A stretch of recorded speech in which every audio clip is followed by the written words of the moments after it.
Okay, so while that coat of the cake is drying, I may go over it again in a few minutes, but what I want to do is start some of my other items that need to dry.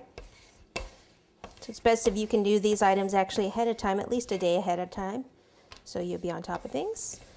All right, first thing, the easiest thing is just cutting out some flowers in white fondant. This is just regular old white fondant. These are a set of cutters by PME. And then it actually does 4 different size flowers, but I only cut out these 3 different sizes, but it does have an even smaller one, which I'll go ahead and cut it out. You just cut it, wiggle it, and then I just go like this with my finger and then pop it out with the back of a paintbrush. That one won't fit in there. Paintbrush or any kind of tool that you have around. And there's the smaller size. So do these, so these were done ahead of time. That way when I pop these on, I wanted them to stick out a little bit, you know, not go into where the grooves were. And that's why I did those ahead of time. So I've got some of those in white.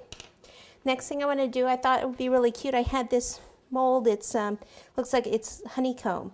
Okay, you can use it either way, this side or this side. And it's a Makin's clay mat is what it is.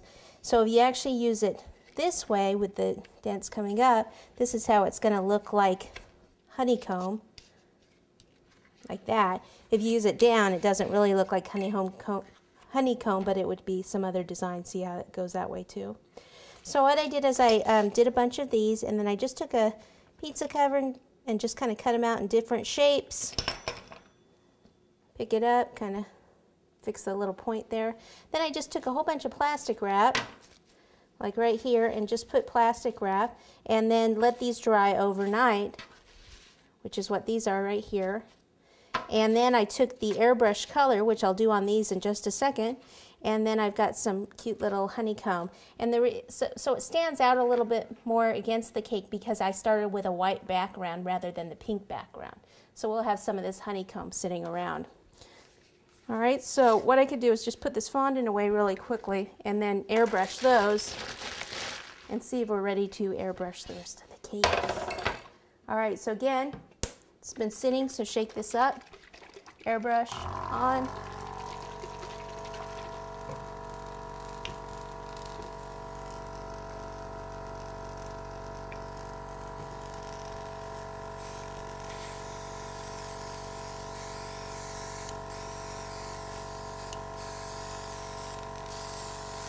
Once you put that on there, the honeycomb, what was in there, it just pops out at you, the detail on it, once you put this on.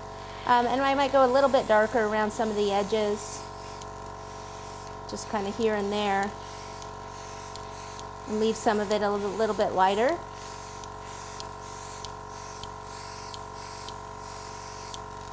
Okay, and then we'll just sit this off to the side when we're ready to assemble at the end. Okay, back over here. Oh, that's completely dry, but we'll go ahead and give it another coat in here.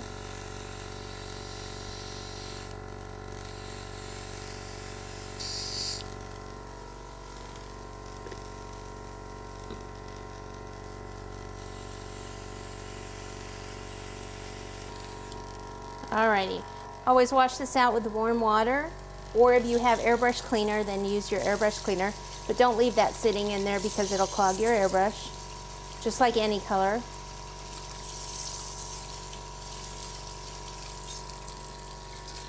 So you want to keep squeezing until it comes out with clean water, and pop it back in and turn it off.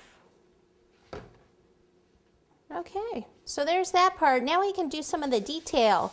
We're going to use, our bumblebees are going to be a little, they're going to be red and pink and with some black.